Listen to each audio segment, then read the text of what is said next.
Hey guys, welcome to Imia Rose, where you can find so many encouraging videos including faith videos, fashion, lifestyle, hair care and so much more. So definitely stay tuned and subscribe if you'd like to see more. So today let's talk about it, okay? Natural hair, hot topic. This is a hot topic. Do you guys remember hot topics? I'm gonna link some hot topics below so that you can see some of the things that we used to talk about. But this one, I said I have to do a video on this one because this ties into things I'm passionate about. I'm passionate about normalizing natural hair. Obviously, I'm passionate about self-care, embracing your true self, embracing the way God made you and being proud of who you are in Jesus' name. But then also the whole relationship dynamic as well. My relationship book, well, books now, Lord Is This Relationship For Me, then I released the second edition of that, which you can also get as well. But this whole thing of high value men don't like natural hair. Let's talk about that, because that in itself is problematic, because it's like, what are you trying to say? Okay, are you now saying that the way God naturally made me and the beautiful hair, my beautiful 4C hair that he has gifted me with is not enough for a high value man? Well, let's kind of wheel it back a little bit, because first of all, I'm a child of God. I am royal priesthood. I am the members of Jesus' body. He says that I can do greater things than he did on this earth. So therefore, I am more than high value. I am royalty, like straight royalty and even more, because of the fact that I am his daughter, the Lord's daughter. Like, I am high value. So it just goes back to really just defining and thinking about these things from a very sober-minded perspective, because if I had some insecurities about my hair like I used to, or about who I am or my body image like I used to, I probably would have fallen for those kind of useless statements that don't even help anyone. All they do is make people feel like they're not good enough, especially young people. Like, think about young people hearing these kind of statements. If they come from a household where they're being told that their hair is, which is quite common, you know, a lot of times your mum will be telling you that your hair is dry, or you need to, and sometimes it is dry. I'm not saying anything negatively to say your mum is, you know, this negative person that's against natural hair, but some mums, like, they have said, you know, your hair is too big, or your hair is like, just certain problematic statements when this is how my hair beautifully grows and I'm going to embrace it.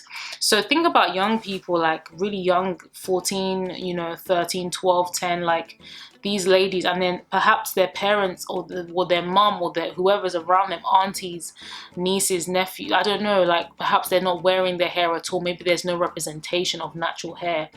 Coming to be natural, I was so blessed to come across the social media world of natural hair, because when I was going natural, the thing that inspired me the most was, especially in America, where it seemed to have taken off a lot quicker, like places like Atlanta, New York. They had this natural hair movement. I was always on the natural hair pages. I was so inspired at the natural hair videos, at people with 4C hair. It was so encouraging. And that's one of the reasons I was inspired to start Normalize Natural Hair, because I just kept hearing in my spirit, like, normalize it, because when I personally went natural, I was getting some crazy looks, and I'm just thinking, like, this can't be right. Like, the fact that me actually rocking my hair like how it's naturally supposed to be, like any other race can rock their hair and, you know, naturally, but I know that there's a lot of stigma, there's a lot of history behind our hair, and why sometimes we feel we've been made to feel there was not much representation growing up, you know, us made to feel that we have to conform.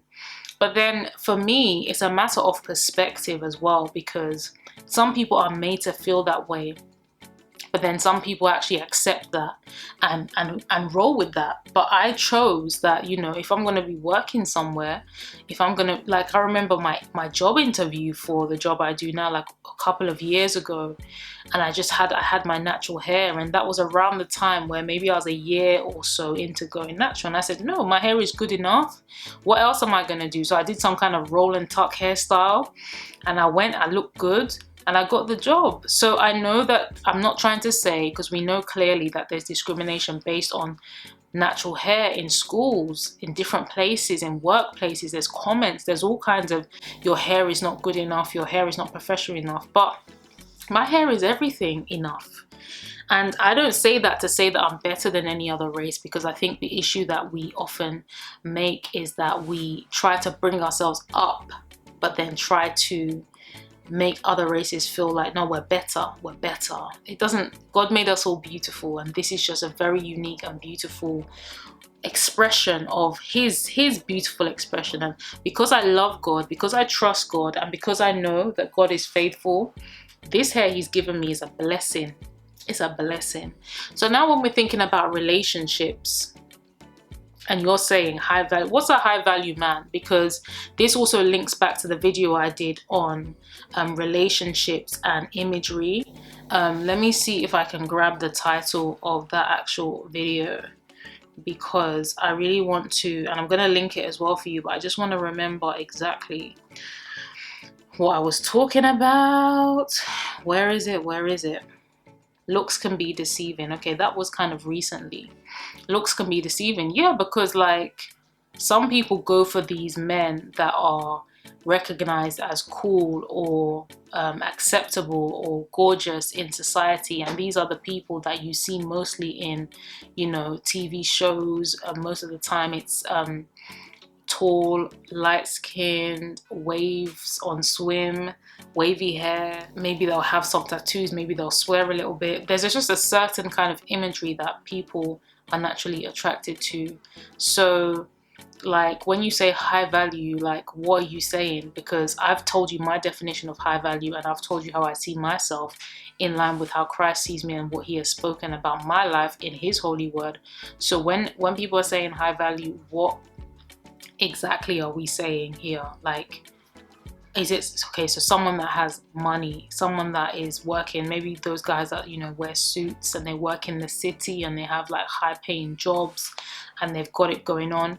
Like, I know there's like amazing successful men out there, like they've really got it going on. They work hard, they may make six figures, but there's just something special about trusting God for the person for you, because you don't need to be disrespected by anyone just because you're wearing your hair out.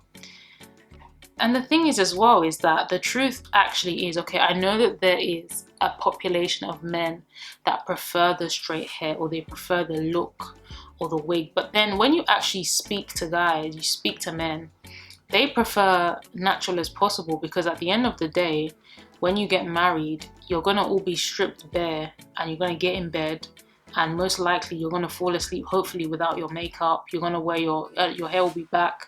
So at the end of it all, he's gonna see you your bare self. For the majority of the time, everyone is different. Maybe it'll be the other way around, but he will eventually see you as you.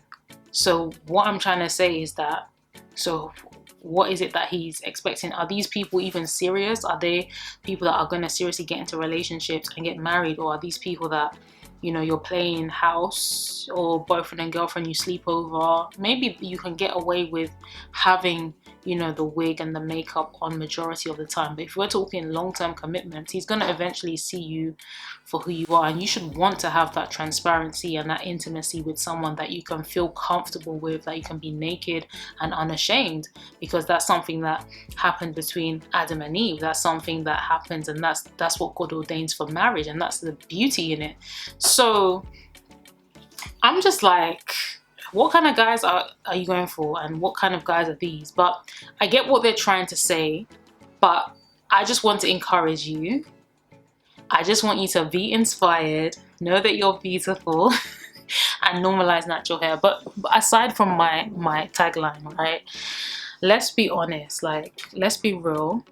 We do struggle sometimes with accepting our hair. Like when I first went natural, I did find it difficult. I was self-conscious. People were staring at me. I was known to have this like amazing thick texturized hair, so my hair was like nice, it was laid, and then all of a sudden you're just seeing this short hair, and I just felt so self-conscious, guys. I felt so self-conscious, and I was like encouraging you guys, because you guys were like, oh wow, you went natural, And then I was doing these video diaries talking about how I felt, talking about how I was getting through it.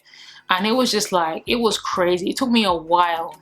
But then when I fell in love, guys, I fell in love with my natural hair. I fell in love, and I haven't looked back. I don't think I ever will, because it's real love. Like, I see what the Lord has done for me, and it is marvelous in my eyes. Look at my hair though, like, it's stunning. So if anyone doesn't see that, then you're not for me, and I'm happy to let you go. If you don't see the hair, if it's too kinky or it's not good enough, it's not mainstream enough for you, I don't need you in my life. I don't need to be in a relationship with you. You're high value to me when you know who Christ is, when you know and you recognize, you see a wife and you see beauty, someone that you're attracted to, because men are visual. So that's another thing where women may feel like, oh no, my natural hair is not high value. It's not, you know, it's not good. It's not appealing to these high value men. I don't want to just go for someone, just anyone. And that's fine. It's good to aim high as well.